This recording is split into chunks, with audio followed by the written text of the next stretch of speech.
ఈ ఎంసెట్ లేదా ఎఫ్సెట్లో మంచి ర్యాంక్ రాని విద్యార్థులకు బెస్ట్ ఆల్టర్నేటివ్ సిఏ కోర్సులు అడ్మిషన్లు జరుగుతున్నవి.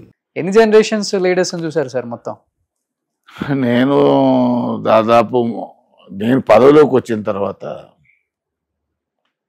92లో నేను డైరీ చైర్మన్, అంటే ఒక రికగ్నైజ్డ్. అంతకుముందు నేను సింగిల్ విండో చైర్మన్ చేసినాను. 95లో జిల్లా పరిషత్ చైర్మన్ కావాలని జెడ్పీటీసీ చేశాను దేవరకొండకి వెళ్ళి. తర్వాత మార్కెట్ వైస్ చైర్మన్ చేసినాను. 92లోనే Nalgonda Rangareddy dairy chairman. Sir KTR గారు కూడా చెప్తారు కదా మండలిలో, మీ రాజకీయ అనుభవం అంత ఉండదు నా వయసు, మీరు రాజకీయాల్లో వచ్చినప్పటికి నేను ఇంకా పుట్టలేదు సార్ అని. అప్పటి నుంచి మనం విజయభాస్కర్ రెడ్డి గారిని చూసినాను, నెత్తురుమల్లి జనార్దన్ రెడ్డి గారిని చూసినాను. ఇంకా ఎన్టీ రామారావు అయితే మాకు దేవుడే అనుకోండి. ఏంటి ఆ తర్వాత చంద్రబాబు నాయుడు గారి గవర్నమెంట్ చూసినాము. ఆ తర్వాత రాజశేఖర రెడ్డి గారిని చూసినాము, రోషయ్య గారిని చూసినాము, కిరణ్ కుమార్ రెడ్డి గారిని చూసినాము, కేసీఆర్ను చూసినాము, ఇప్పుడు రేవంత్ రెడ్డిని తమ్ముడు రేవంత్ని చూస్తున్నారు. కానీ పార్టీలు ఇవన్నీ పక్కన పెడితే లోపల తెలియని ఒక ఆనందం అయితే ఉంటుంది కదా. మనలో ఒకడు, మన తమ్ముడు, మన కళ్ళ ముందు తిరిగినవాడు ఈరోజు సీఎం ఉన్నాడు అంటే. కష్టపడి ఎవరైతే ఎలాంటి బ్యాక్గ్రౌండ్ లేకుండా తన కాళ్ళ మీద తాను వచ్చిన వాళ్ళని మనం ఎవరినైనా సరే అభినందించాల్సిన. కానీ దాని కెరీర్ మీరు చూశారు కదా మీ కళ్ళతో. ఎస్, అందుకనే వాళ్ళని అభినందించాల్సిన అవసరం ఉందంటున్నా.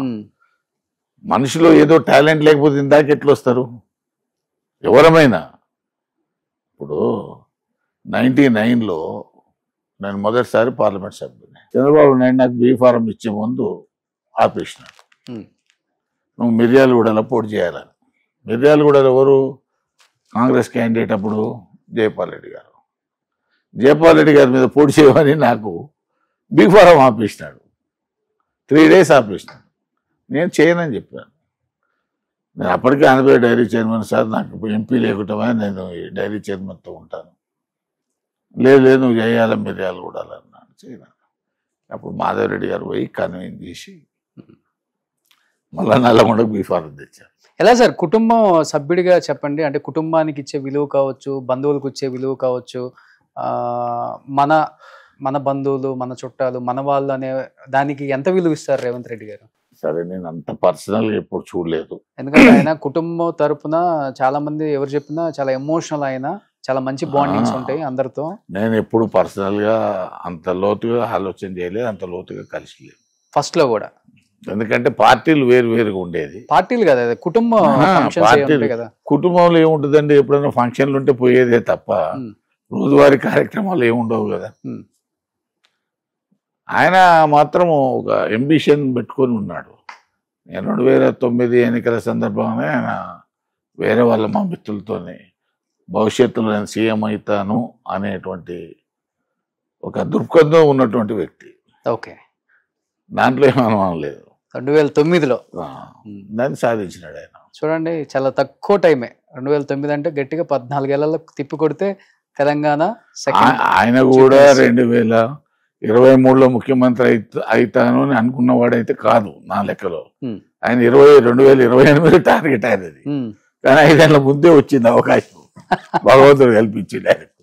దానికి ఎవరే చేయలేరు. ఓకే, కానీ ఒక హ్యాపీ ఉంటుంది, ఒక కుటుంబ సభ్యుడిగా హ్యాపీ ఉంటుంది. యాక్చువల్గా మన వాళ్ళు ఎవరైనా సరే పైకి వస్తే మనం సంతోషపడాలి తప్ప ఈర్చిపడకూడదు. అతను శక్తి, అతని సామర్థ్యం, అతని పోరాటం వల్ల ఎంతవరకు వచ్చాడు. కేసీఆర్ కూడా అంతే కదా, ఎన్నో పదవులకు రాజీనామా చేసి ఫైటింగ్ చేసి తెలంగాణ వాదాని కొరకు త్యాగం చేసిన దాంట్లో ఉన్నాడు కదా. అందుకనే ఆయన 10 సంవత్సరాలు అధికార ప్రభుత్వం మరి ప్రజలు ఇచ్చారు కదా. మళ్ళీ ఈసారి బీఆర్ఎస్ అధికారంలోకి వచ్చే అవకాశం ఉందంటారా? ఇప్పుడు రేవంత్ రెడ్డి గారు దూకుడు చూస్తుంటే ఇవన్నీ కాలమాన పరిస్థితులు నిర్ణయిస్తాయి. ఇంత 3 ఏళ్ల ముందు మనం ఏం ప్రిడిక్ట్ చేయలేం. రాజకీయాల్లో ఒక చిన్న ఇన్సిడెంటే మొత్తం రాజకీయాలను మార్చేస్తుంది.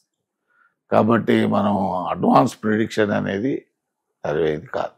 ఓకే, సుమన్ టీవీలో మీ పర్సనల్ అండ్ బిజినెస్ ప్రమోషన్స్ కోసం కింది నెంబర్కి కాంటాక్ట్ చేయండి.